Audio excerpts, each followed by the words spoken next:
Hello बच्चों, कैसे हो आप? क्या हाल चाल? मस्त एकदम। हम बेटा करंट एंड इलेक्ट्रिसिटी का फोर्थ लेक्चर लेके आए हैं, जो आज इसमें हम पढ़ेंगे बेटा ओम्स लॉ। इससे पहले मैंने colour coding of carbon register पढ़ा है। इसके बाद मैं इस टॉपिक को कवर करने जा रहा हूं ओम्स लॉ। आज हम ओम्स लॉ का आपको स्केलर फॉर्म में, वेक्टर फॉर्म में, दोनों के फॉर्म में हम इसका आपको प्रूफ देंगे। एंड एक छोटा सा टॉपिक बेटा यूज करेंगे, करंट डेंसिटी। स्टार्टिंग के 5-6 मिनट में हम करंट डेंसिटी को कंप्लीट करेंगे, ठीक है। इसलिए हम करंट डेंसिटी को पढ़ रहे हैं ताकि इसका यूज हमारे ओम्स लॉ के वेक्टर फॉर्म में थोड़ा यूज होगा। इसीलिए इस टॉपिक को हम थोड़ा पहले कवर कर लेते हैं ताकि चीजें वहां पे मुझे आसान लगे, ठीक है बेटा। तो चलिए स्टार्ट करते हैं। मेरा नाम है हर्ष सिंह और हमारा और आपका एक खूबसूरत सा चैनल हर्ष फिजिक्स वाले पे। तो टॉपिक है बेटा current density. Current density, current density, current density. ठीक है बेटा, करंट डेंसिटी इसको हम डिनोट करते हैं J से। ये एक वेक्टर क्वांटिटी बेटा, जैसे देखिए हमें ओम्स लॉ के वेक्टर फॉर्म को प्रूफ करने के लिए हमें करंट जैसा एक वेक्टर क्वांटिटी की जरूरत पड़ रही थी कि वो हो तो वेक्टर जैसा, सॉरी वेरी वेरी सॉरी, हो तो करंट जैसा, बट वो बिहेव करे not a scalar quantity, it's behave like a vector quantity.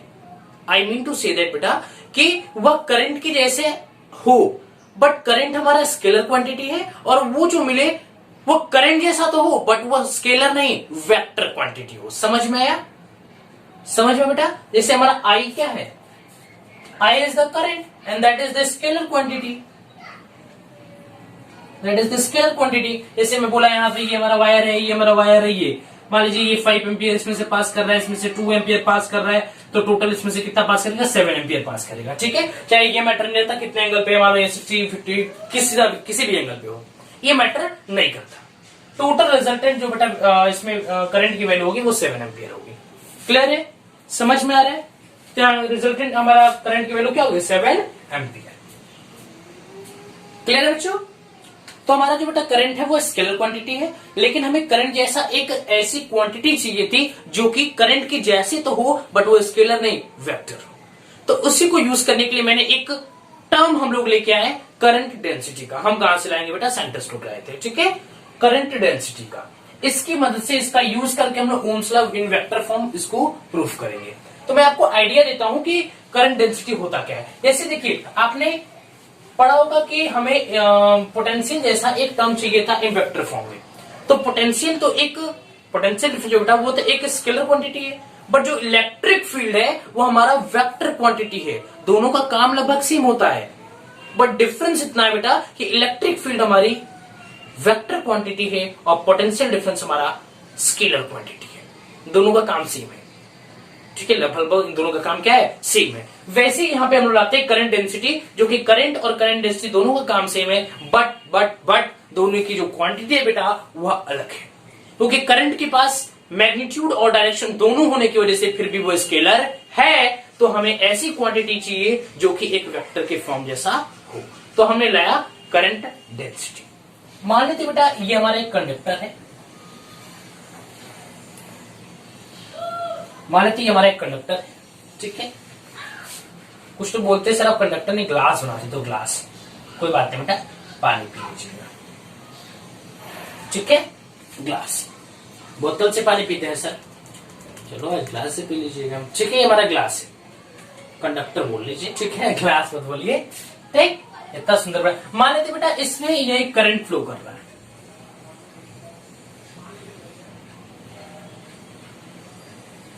ठीक। मान लेते इसके बीच में कोई एक एरिया वेक्टर ये है,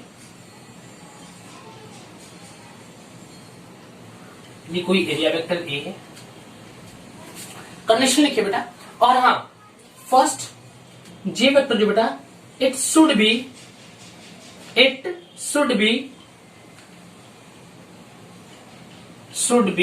in the direction of of current. ये शुड बी मतलब ये करंट के डायरेक्शन में होना चाहिए। ठीक, अब हम बात करते हैं एरिया की। Area should be perpendicular to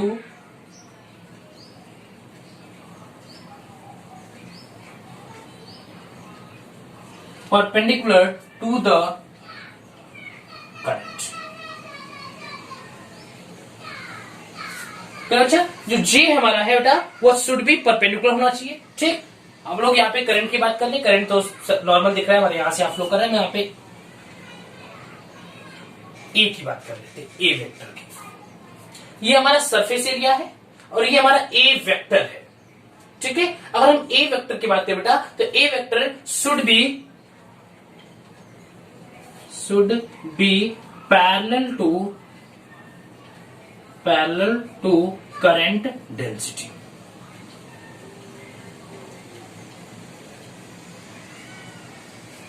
ये बेटा जो हमारा ए वेक्टर है वह पैरेलल होना चाहिए करंट डेंसिटी के। और ये जो हमारा ए है, एरिया कर्व सरफेस एरिया जो इसका है, जो एरिया है बेटा वह शुड बी परपेंडिकुलर होना चाहिए। और ये जो हमारा जे है बेटा it should be in the direction of current. Means हमारा कैसा होगा बेटा, ये भी हमारा कुछ ऐसे होगा जे वेक्टर। अगर हम ए वेक्टर की बात करें एरिया वेक्टर की, तो ये हमारी कैसी होगी, ऐसी होगी। ठीक, इसके क्या हो गई, पैरेलल हो गई। और हम यहाँ पे अगर यहाँ पे सरफेस एरिया की बात करें तो ये क्या हमें दिख रहा है, परपेंडिकुलर है। ठीक, तो तीनों सिचुएशन क्या बेटा सेटिस्फाई हो रहा है। J it should be in the direction of current, satisfy है। A vector area vector should be parallel दिख रहा है। और A area should be perpendicular to the current. जो एरिया है बेटा वो should be perpendicular to the current होना चाहिए। ठीक है, समझ में आया बेटो, समझ में आ रहा बच्चों। चलो, तो हमारा फॉर्मूला बेटा बनता है जे का, J is vector is equal to I by A. J vector is equal to I by A, where I is the current, A is the area, A is the surface area। ठीक है, और surface area बेटा और ये हमारा perpendicular, ये जो हमारा एरिया वेक्टर है, ये दोनों क्या होती है, अलग अलग चीजें होती हैं। ठीक, तो ये हमारा एरिया हो गया, जे वेक्टर हमारा डेंसिटी हो गया, current density is equal to current upon area, current upon area. Clear है बच्चों, समझ में आ रहा है। हाँ, इतना नोट डाउन कर लीजिए फटाक से, इतना नोट डाउन कर लीजिए, इतना नोट डाउन कर लीजिए। क्लियर है बच्चों, समझ में आ रहा है। चलिए, अगर मान लीजिए जनरली क्वेश्चंस तो इसी पे पूछे जा रहे हैं, अगर मैं बोल दे बेटा कि मान लीजिए यही हमारा कंडक्टर है, मान लेते हैं ये हमारा कंडक्टर है। ठीक, इस कंडक्टर बेटा एरिया वेक्टर अगर हमारा ऐसे दे दिया मान लीजिए, ठीक है, एरिया वेक्टर मान लीजिए ऐसे दे दिया। ठीक, करंट ऐसे फ्लो कर रहा है।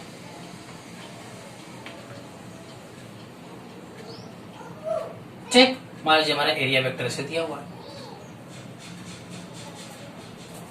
क्लियर है। तो बेटा हम लोग एरिया वेक्टर अगर ऐसे हमारा एरिया ऐसे दिया बेटा, तो एरिया का वो कंपोनेंट लेंगे, मान लेते हमारा एंगल थीटा पे दे दिया। ठीक, तो हम एरिया का वो कंपोनेंट लेंगे जो कि वो परपेंडिकुलर हो to the direction of current. Current के डायरेक्शन से जो परपेंडिकुलर डायरेक्शन होता एरिया को वही कंपोनेंट हम इंक्लूड करेंगे। Let it be this. तो ये हमारा हो गया ए साइन थीटा, ए कॉस थीटा। तो हम इसको क्या लिखेंगे बेटा, इसके लिए लिखेंगे हम लोग J vector is equal to I by A cos theta. ठीक, हम एरिया का वो कंपोनेंट लेंगे जो कि it should be perpendicular in the direction of current. Current के डायरेक्शन से परपेंडिकुलर जो होगा बेटा उसी को हम इंक्लूड करेंगे। हाँ, एक बात और कि area should be parallel to, ठीक है, यहाँ पे जो लिखे हैं हम A vector should be parallel to the current density, आप इसलिए करंट भी लिख सकते हो, कोई दिक्कत नहीं है। मैंने इसलिए यहाँ पे लिख दिया है क्योंकि करंट और करंट डेंसिटी दोनों सेम डायरेक्शन में होते हैं, इसलिए हम लोग ये लेके चाहिए लेके बाद दोनों एक ही है, इसलिए कंफ्यूज मत होइएगा। क्लियर है, क्लियर बच्चों। ठीक, तो इसका एरिया वेक्टर कैसे बता बेटा, इसका एरिया वेक्टर हमारा कुछ ऐसे हो गया। ठीक, एक मिनट इरेज कर देता हूं इसको। चल,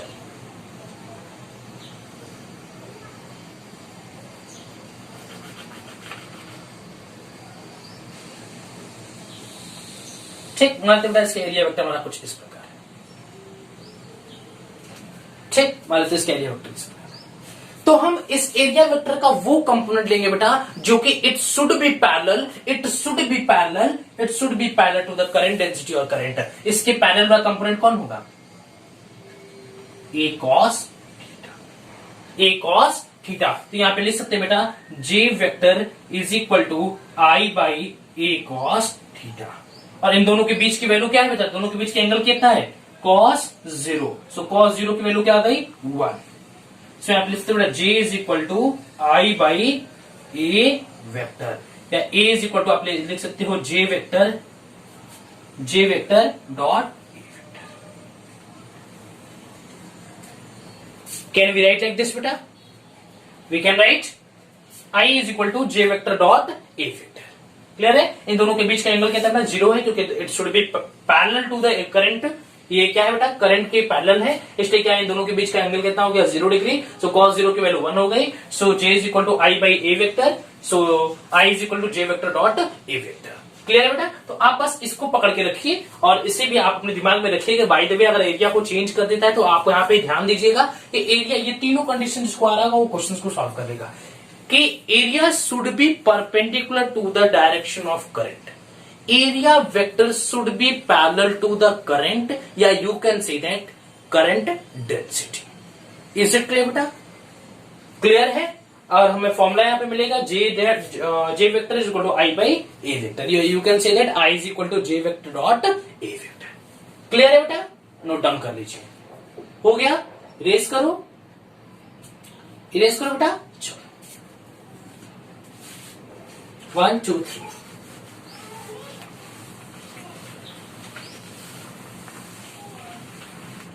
तो हमने क्या बातें सीखी? हमने बातें सीखी J vector is equal to I by A, where A is the perpendicular, A जो है बेटा should be perpendicular to the current, A should be perpendicular to the current, and A vector should be parallel to the direction of current और current density, you can say. Is it clear बेटा?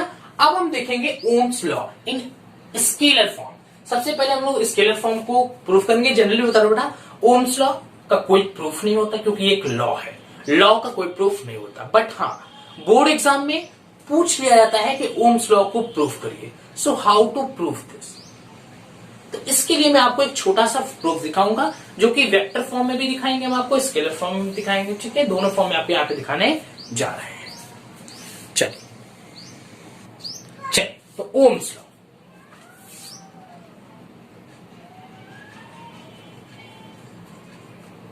Ohm's law. ठीक है, सबसे पहले देखते हैं बेटा Ohm's law कहता क्या है। आपने वैसे क्लास 10th में देखा होगा, वो डेफिनेशन में कुछ बदलने वाला नहीं है। पहले इसके लिए कुछ कंडीशन इसको लिख लेते हैं। ठीक है, ठीक,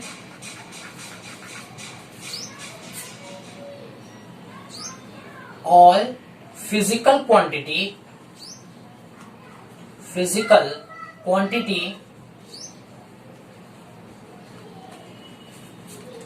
like pressure, temperature, humidity,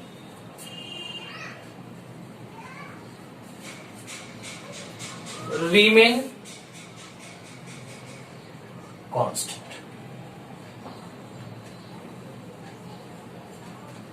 मतलब जितने भी फिजिकल क्वांटिटीज हैं, जैसे कि कंडीशंस, ठीक है, जितने भी फिजिकल क्वांटिटी बेटा, ठीक, रिमेनिंग सेम होनी चाहिए। All the physical quantity like pressure, temperature, humidity remain constant, या ये रिमेनिंग सेम, रिमेनिंग सेम।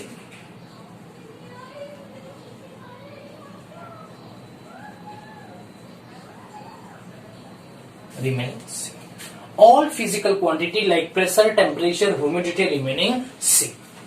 ठीक है, जितने भी फिजिकल क्वांटिटीज आप देखने को मिल रही हैं, it should B same, it should be constant. Clear है? तो देखिए अब हम लिखने जा रहे हैं बेटा कि व्हाट हम लोग ओम्स लॉ कहता क्या है। ठीक, देखिए the potential difference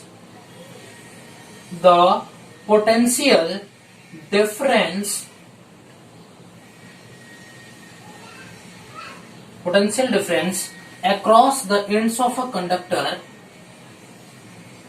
across the ends of a conductor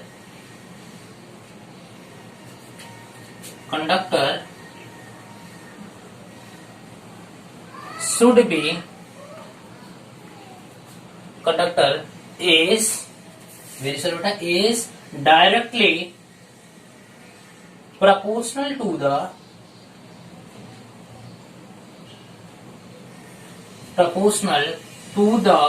current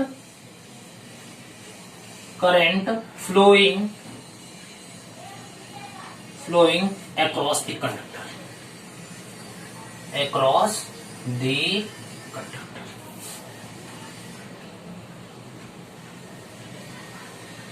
ठीक है। बोले कि the potential difference across the ends of a conductor is directly proportional to the current flowing across the conductor, flowing ends of a conductor लिख लेते हैं, ठीक है, ये सही रहेगा, flowing through the ends of a conductor,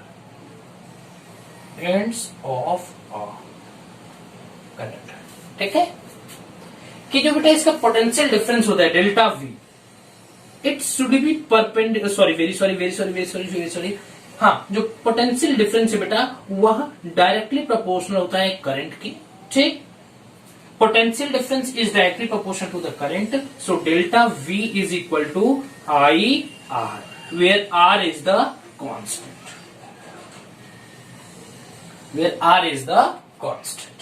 so delta V is equal to I R, यही तुम्हारा ओम्स लॉ कहता है, यही तुम्हारा ओम्स लॉ है ना, बस हो गया।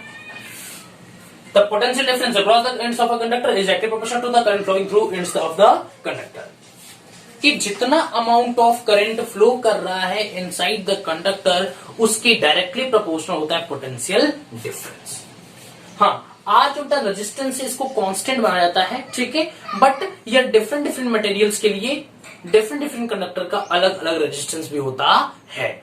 फॉर ओमिक कंडक्टर रेजिस्टेंस की वैल्यू कांस्टेंट होती है। क्या होता है, ओमिक कंडक्टर के लिए हम लोग रेजिस्टेंस की वैल्यू को कांस्टेंट मान लेते हैं, बट रेजिस्टेंस की वैल्यू में आपको बता देता हूं कि रेजिस्टेंस की वैल्यू एग्जैक्टली हमेशा कांस्टेंट नहीं होती, ऑलवेज कांस्टेंट नहीं होती, वो अलग अलग कंडक्टर के लिए अलग अलग हो सकती है। ये कोई जरूरी नहीं है कि रेजिस्टेंस की वैल्यू हर एक कंडक्टर के लिए सेम हो, वो अलग अलग कंडक्टर के लिए अलग अलग भी हो सकती है, इस बात को अपने ध्यान में रखिएगा। मैंने अगले भी रेजिस्टेंस के ऊपर जो टॉपिक किया है उसमें मैंने चिल्ला की बातों को समझाया है, आज फिर मैं कह रहा हूं बेटा कि रेजिस्टेंस की वैल्यू हर समय सेम नहीं होती है, वो अलग अलग कंडक्टर के अलग अलग हो सकती है, क्योंकि वो पर्टिकुलर कंडीशंस पे डिपेंड करती है, रो एल बाई ए, क्लियर बच्चों, तो अलग अलग कंडीशन पे वो डिपेंड करती है। हाँ, ढक्कन गिर गया, एक मिनट बेटा ढक्कन देख ले, ठीक है बच्चों। चल, तो रेजिस्टेंस ऑफ अ कंडक्टर लिख लेते हैं इस बात को, resistance of a conductor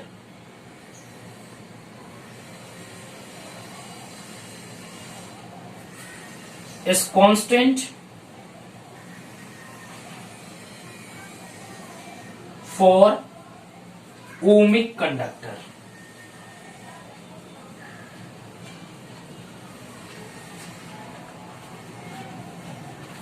ohmic conductor के लिए रेजिस्टेंस की वैल्यू कांस्टेंट होती है, हर एक कंडक्टर के लिए रेजिस्टेंस की वैल्यू अगर आप बोल रहे हो कांस्टेंट है तो ये 100% गलत है, इस बात को एकदम गांठ बांध के रख लीजिए। क्लियर है बच्चों, समझ में आ रहा है? चलिए, कोई दिक्कत आ गया समझ बच्चों? हाँ, एक चीज और लिख लीजिए कि ऑल फिजिकल, जो कि यहाँ पे ये पॉइंट बेटा बहुत ही ज्यादा इंपॉर्टेंट है, यहाँ पे ऑल द फिजिकल क्वांटिटी जो बेटा जैसे टेम्परेचर हुआ, ह्यूमिडिटी हुआ, प्रेशर हुआ, ये हर एक क्वांटिटी कांस्टेंट मानी गई है, सेम मानी गई है। क्लियर है बच्चों? ठीक है, नोट डाउन कर लीजिए, इतना नोट डाउन कर लीजिए। हो गया 1 2 3 हो गया। अब हम इसका छोटा सा आपको प्रूफ दिखाते हैं कि हाँ, एक चीज और दिखाता हूं कि देखिए मैंने बोला delta V is directly proportional to I, so हम लोग क्या करते हैं, ग्राफ प्लॉट करते हैं बेटा डेल्टा वी वर्सेस आई का, डेल्टा वी वर्सेस आई का। ठीक, इसका जो ग्राफ मिलता है एकदम स्ट्रेट लाइन मिलेगी। इसका जो स्लोप होता है मान लीजिए आपका थीटा डिग्री है, तो स्लोप इज इक्वल टू क्या हो जाएगा, स्लोप इसका क्या होगा, डेल्टा वी अपॉन आई। ठीक, तो यही तो हमारा होता है resistance, R is equal to V by I. अरे भाई V इज इक्वल टू क्या होता है, I R, so R is equal to V by I होगा कि नहीं।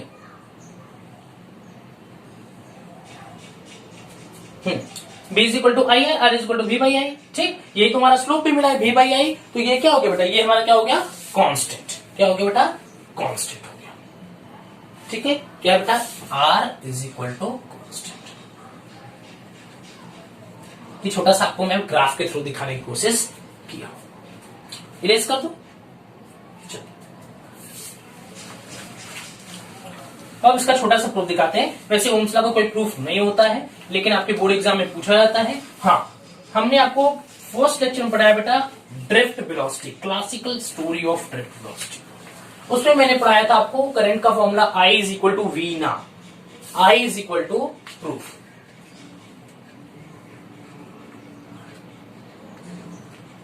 ओम्स लॉ, इसका एक छोटा सा प्रूफ है।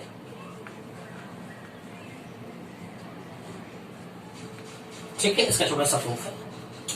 ठीक, चलो आपने पढ़ा होगा I is equal to V D E N A, V ना, इसको हम बोलते थे बेटा वी ना।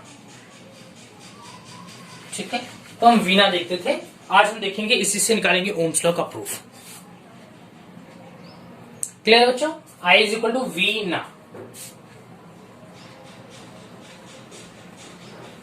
क्लियर है, I is equal to V ना। इरेज कर दे रहा इसको, हिंदी वर्ड अच्छा नहीं लग रहा है, सर कितना हिंदी लिखते हो।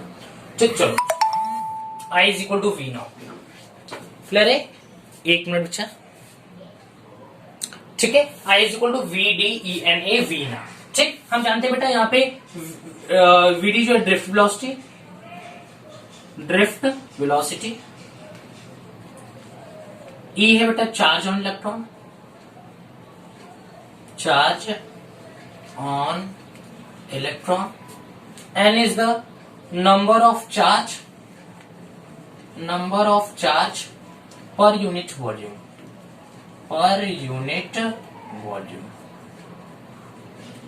A is the area across the conductor।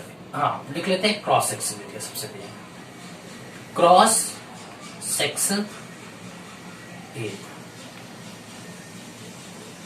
Clear है, सो वीडी है बेटा ड्रिफ्ट वेलोसिटी, ई है हमारा चार्ज ऑन इलेक्ट्रॉन, एन है बेटा number of charge per unit volume, A है बेटा एरिया अक्रॉस द या फिर cross section area, where I is the current.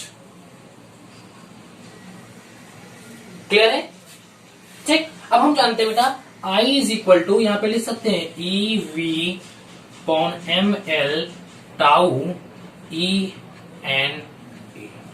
कोई पूछेगा ये टर्म कहां से आया, तो हम जानते हैं बेटा ड्रिफ्ट वेलोसिटी का फॉर्मूला क्या होता है, E V upon M L tau. कोई पूछेगा E इज इक्वल टू क्या, चार्ज ऑन इलेक्ट्रॉन, V क्या बेटा पोटेंशियल, M क्या बेटा mass of electron, L is the length of conductor, जो भी लेना है, and tau is the relaxation time, ये एवरेज रिलैक्सेशन टाइम बेटा।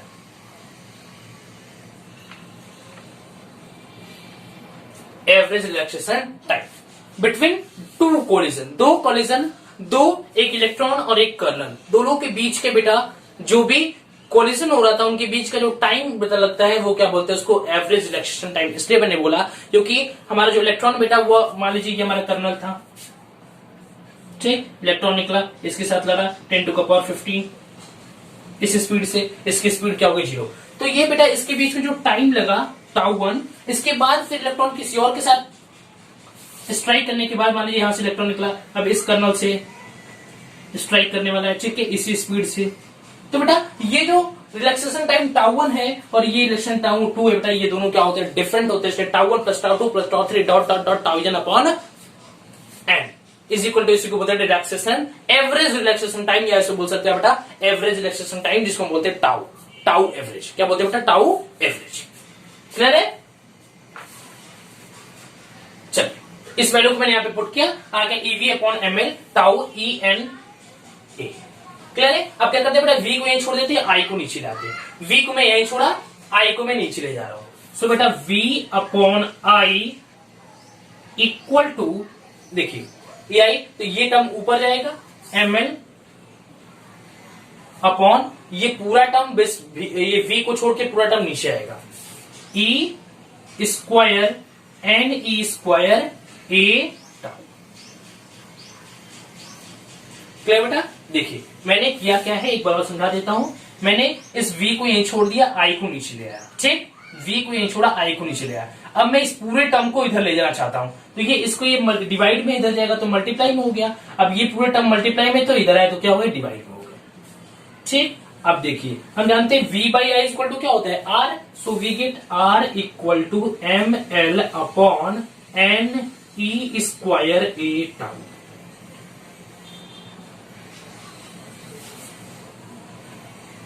ठीक, क्लियर है बच्चों? ये हमारी r की वैल्यू निकल के आ गई ml upon N E square A tau. समझ में आ रहा है बच्चों? क्लियर है एकदम? देखिए और आगे क्लियर है बच्चों? ठीक, अब देखिए तो हम लोग यहाँ पे r की वैल्यू क्या आ गई, ml upon N E square A tau. ठीक, तो ये r इज इक्वल टू, यहाँ पे प्रूफ हो गया v बाई आई, और इस पूरे वैल्यू की वैल्यू क्या है a, इस पूरे टर्म का वैल्यू क्या है r।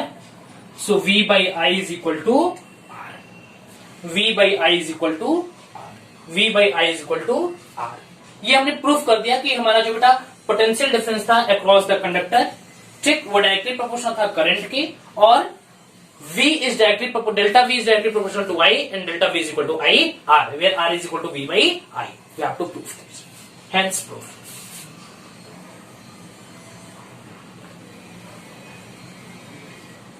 ये हमारा बेटा ओम्स लॉ को मैंने प्रूफ किया इन वेक्टर स्केलर फॉर्म। किस फॉर्म में बेटा, स्केलर फॉर्म।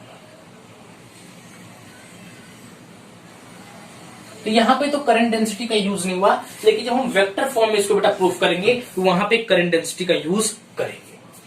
क्लियर है बच्चों? ये छोटा सा डेरिवेशन रहा, आपको समझ में आना चाहिए।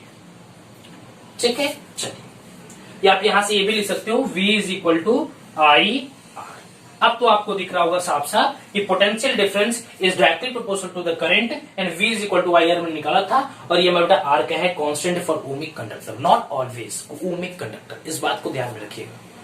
ठीक है, तो कोई भी मान लीजिए एक्सपेरिमेंट कर रहे हैं आप, समझिए बात को, समझिए कि रेजिस्टेंस की वैल्यू हमेशा कांस्टेंट क्यों नहीं होती। ओमिक कंडक्टर के फिजिकल क्वांटिटीज को हम कांस्टेंट लेके चल रहे हैं, इसकी वजह यहाँ पे कांस्टेंट ले रहे हैं। ठीक है, लेकिन देखिए अगर मान लीजिए कोई भी कंडक्टर जैसे नाइक्रोम की वायर है, ठीक है, नाइक्रोम की हमारी वायर है, मुझे हाई रेजिस्टेंस चाहिए तो हमें लॉन्ग वायर ऑफ नाइक्रोम चाहिए होता है। ठीक है, तो देखिए बेटा, तो इस इलेक्ट्रॉन के अंदर बेटा अगर करंट फ्लो करता है, मान लीजिए ये हमारा वायर है, इस वायर के अंदर इलेक्ट्रॉन फ्लो किया, अगर इस वायर के अंदर इलेक्ट्रॉन फ्लो करेगा तो हम देख रहे थे कर्नल के साथ वो दुम दुम दुम दुम दुम दुम दुम लड़ाई झगड़ा हो रहा था उसके बीच में। ठीक है, दुम दुम दुम कोलिजन हो रहा था, कोलाइड कर रहा था बेटा। जब कोलाइड करेगा तो उसके अंदर एक हीट जनरेट होती है, जिसको आप क्लास 10 से बोलते होगे heating effect of electric current.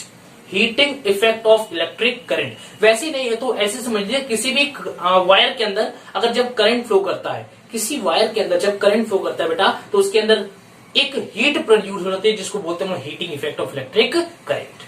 ठीक है, तो इसकी वजह से रेजिस्टेंस की वैल्यू बढ़ सकती है due to temperature.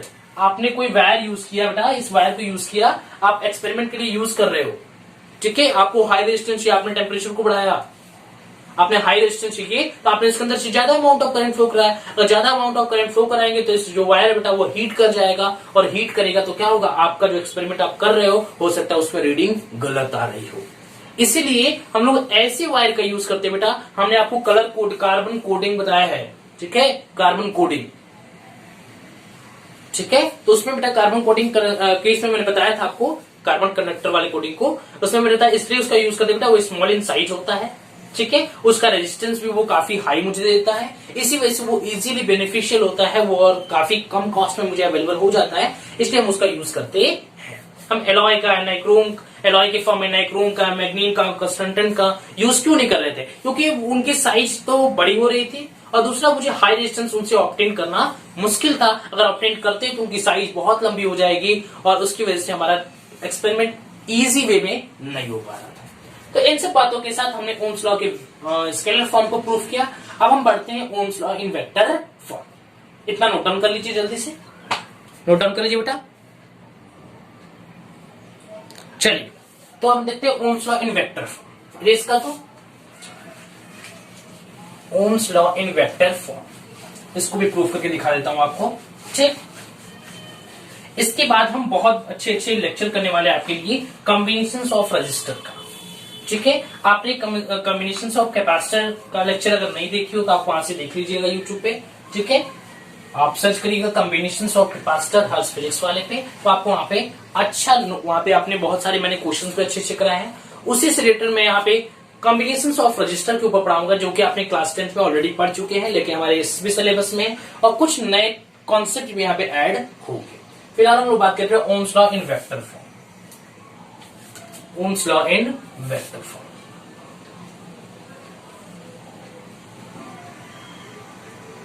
Ohms law in vector form.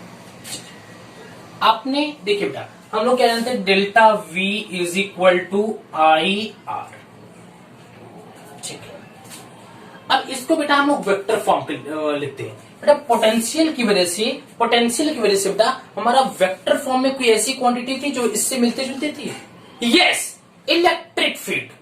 Potential हमारा बेटा स्केलर क्वांटिटी है, बट इलेक्ट्रिक फील्ड इसी की तरह बिहेव कर रही थी, बट वह एक वेक्टर क्वांटिटी थी। तो हम यहां पे यूज करेंगे इसकी जगह पे electric field equal to, current की जगह हमने अभी पढ़ा करंट डेंसिटी, और रेजिस्टेंस की वजह पड़े बेटा रो, जिसको हम रेजिस्टिविटी के नाम से भी जानते हैं।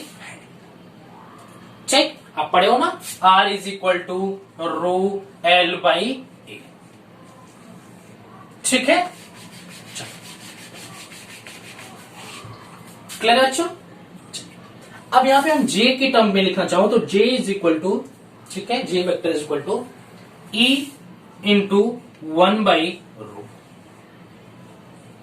ठीक है, क्लियर है? और यहां पे अगर लिखो बेटा जो J vector is equal to E vector 1 by rho को क्या लिख सकते हैं बेटा, सिग्मा लिख सकते हैं ना। सिग्मा इज इक्वल टू क्या है, डेंसिटी अपॉन डेंसिटी होता है कि नहीं होता है? ठीक, तो बेटा ये क्या हो गया, E सिग्मा। तो आप लिख सकते हो J vector is equal to E vector, हम इसको पहले लिख लेते हैं, सिग्मा E वेक्टर।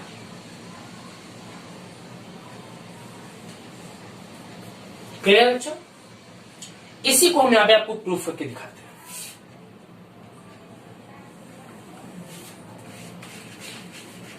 प्रूफ, इतना नोट डाउन कर लीजिए कॉन्सेप्ट को। ठीक है, नोट डाउन कर लीजिए जल्दी से। 1 2 1 2 3। चलिए, तो हमने पढ़ा है delta V upon I, V upon I is equal to M L, ठीक है, M L upon N E square tau A. ठीक है, M L upon N E square tau A. Clear है बच्चों? चलिए, हम क्या करते हैं बेटा, एल को इधर ले आते हैं, तो V by L equal to I को हम उधर ले जा रहे हैं, तो M upon N E square tau, I को यहां ले गया तो क्या बेटा ये हमारा एल है, तो आई बाई ए। तो हम जानते हैं बेटा I by A is equal to क्या होता है, करंट डेंसिटी। यही तो था, current density J vector is equal to I by A, where A should be perpendicular to the current है। ठीक है, तो V by L equal to M upon N E square tau J vector. Clear है बच्चों? समझ में आ रहा है? चल, सो V बाई एल हो गया ये हमारा, समझ में आ रहा है बच्चों? चलो, ठीक है बच्चों, तो V by L is equal to M upon N E square tau J vector. ठीक है, तो V by L is equal to क्या होगा, इलेक्ट्रिक फील्ड। ठीक है, आपने पढ़ा है ना V is equal to E dot D R, relation पढ़ा था कि नहीं, relation between potential difference and electric field. V is equal to E dot D R, delta V is equal to E dot D R. Where D R क्या था, वो length था, तो यहाँ पे लेंथ क्या है, length of conductor L, so V by L is equal to क्या हो जाएगा, E। V by L is equal to क्या हो गया, E। ठीक, तो E हो गया बेटा, और m upon N E square tau क्या हो जाएगा हमारा, ये रो, और ये क्या होगा बेटा, J वेक्टर। ठीक है, क्लियर है बच्चों। ठीक, अब यहाँ पे हम J वेक्टर की वैल्यू लिखना चाहे तो क्या होगा, J vector is equal to क्या होगा बेटा, E इंटू 1 बाई रो। ठीक, सो अगर J वेक्टर लिखना चाहे तो क्या होगा बेटा, E cross sorry E vector, या इससे पहले 1 बाई रो को हम लिख सकते हैं sigma into E vector.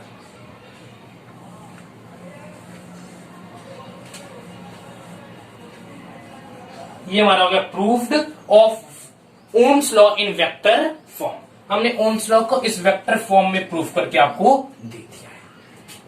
Clear है बच्चे, जल्दी से छाप लो, छाप लो, जल्दी से छाप लो। चल छाप लिए, एक छोटा सा आपको ग्राफ दिखाते हैं बेटा। ये हमारा ग्राफ है बेटा नॉन ओमिक कंडक्टर का,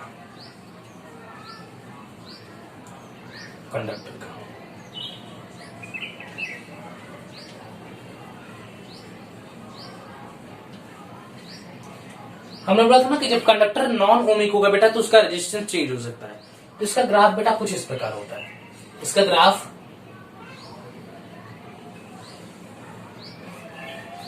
ठीक, इसका ग्राफ कुछ ऐसा होता है, जाना चाहिए एकदम स्ट्रेट है लेकिन थोड़ा सा मुड़ जाता है। इसका मतलब यहां तक तो ये रेजिस्टेंस कांस्टेंट था, लेकिन यहां पे जाकर रेजिस्टेंस की वैल्यू चेंज होने लगी due to non ohmic conductor. क्योंकि एज वी नो दैट कि नॉन ओमिक कंडक्टर के बेटा केस में क्या होता है कि रेजिस्टेंस की वैल्यू अलग भी हो सकती है। At a high temperature Ohm's law do not follow. ठीक है, at high temperature, at high temperature पे क्या होता है बेटा, हमारा रेजिस्टेंस की वैल्यू, रेजिस्टेंस इंक्रीज कर जाता है, इंक्रीज। इसी वजह से यहां पे रेजिस्टेंस की वैल्यू में आपको वेरिएशन दिख रहा है। ये है डेल्टा वी और ये हमारा आर। क्लियर है बच्चों, तो ये हमारा नॉन ओमिक कंडक्टर का केस रहा। बस, तो आज के लेक्चर में इतना ही। हमने यहाँ पे आपको ओम्स लॉ का वेक्टर फॉर्म का प्रूफ दिया, स्केलर फॉर्म का प्रूफ दिया, और वेक्टर फॉर्म में यूज होने वाला करंट डेंसिटी का भी छोटा सा टॉपिक आपको कवर कराया है फर्स्ट टाइम में। ठीक है, इसके बाद एक खूबसूरत सा लेक्चर हम लेके आएंगे आपके लिए करंट डेंसिटी 05 का। तब तक के लिए पढ़ाई करते रहे। All the very best.